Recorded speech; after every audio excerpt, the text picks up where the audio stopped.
So guys, in today's video we have a breakdown of the second dev live stream here for the Into the Light update. In this one we get a look at all of the weapons coming back with this update, as well as a look at the new social space and some new armor sets here as well as a lot more. But we'll jump into all that in a bit. Before we do, as always, if you're going to enjoy the video, be sure to leave a like and hit that subscribe button if you haven't done so already, as it's free to do and really does help me out here a ton. We're also getting super close now to 1,000 subscribers, so any support there would be very much appreciated. And with all that out of the way, let's go ahead and first talk about that brand new social space called the Hall of Champions, which is a kind of backlot of the tower, which is now going to be open to us and is the main hub for all things Into the Light. In this new social space, there will be a lot of chests, which can be unlocked to acquire the brand new Brave set of armor, which is a Destiny 2 Year 1 original armor set, slightly updated, and you'll also be able to get all of the brand new / returning weapons with this update as well. There's also going to be the Gift of the Thunder Gods returning, so if you remember back in the Pirate season, I believe, I can't remember what it's called, Season of Plunder, that was it. Gift of the Thunder Gods was a little chest you could open to boost your character up to the powerful cap, but that will be returning here with this update, so if you're not at the powerful cap, you'll get a free boost there, which is awesome. Now, with that out of the way, let's go ahead and just jump into all of the returning weapons, as well as the returning D1 shader that is tied in with this update.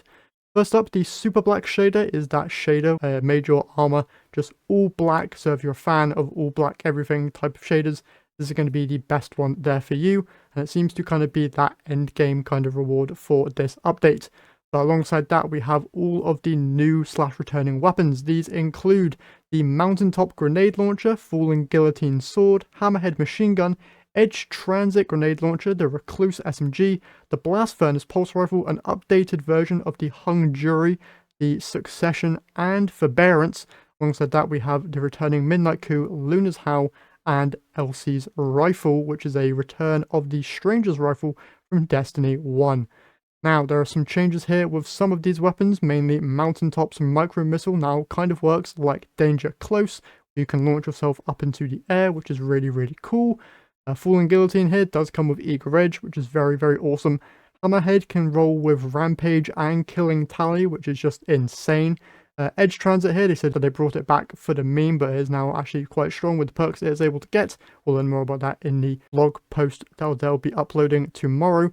Recluse's Master of Arms trait is back, but the damage there for it is nerfed a little bit.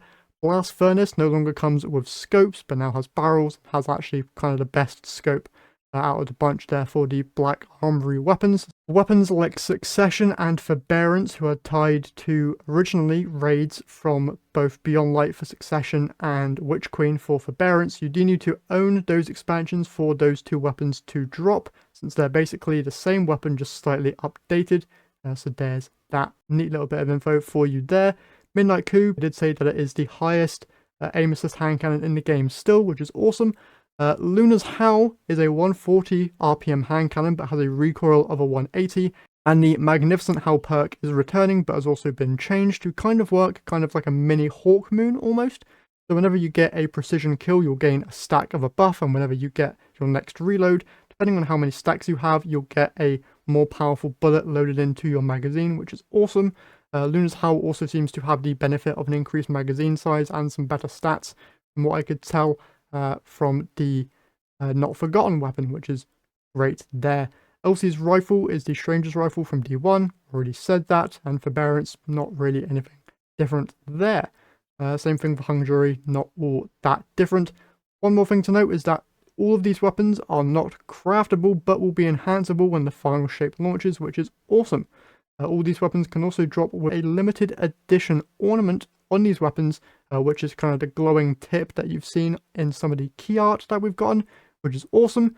Going back to the Hall of Champions, there's a way for you to attune to certain weapons to get a better chance of those weapons dropping, which is awesome. And all of these weapons can drop from all the chests in Onslaught, and the attunement buff also works in Onslaught, which is awesome. And one quick note, the base weapons here will be available after the final shapes release as well, but the limited edition ornament will not be. Some quick little things to end off here. There's a brand new perk called Last Stand in this gameplay, but the name was changed, but it didn't say what that name was. It's basically just a souped up golden tricorn, but better, which is quite cool. So kills give bonus damage, and then ability kills grant a bigger bonus damage that can stack, which is awesome. And the origin trait for all of these weapons will be ability energy on kill depending on your subclass alignment. So if you're using an arc, solar, or void subclass, whenever you get a kill with any of these weapons, you'll gain grenade energy. And if you're on stasis or strand, you will gain melee energy instead. And to end off here, we have an update for next week's stream. So they say that next week we can expect to see information about some new exotic missions being added into the exotic mission rotator, which is cool, a PvP map pack preview, and some additional surprises there, which is awesome. And yeah, that's basically it for this video, going through all those weapons. Very happy with the lineup there. Leave your thoughts on it in the comment section down below as always.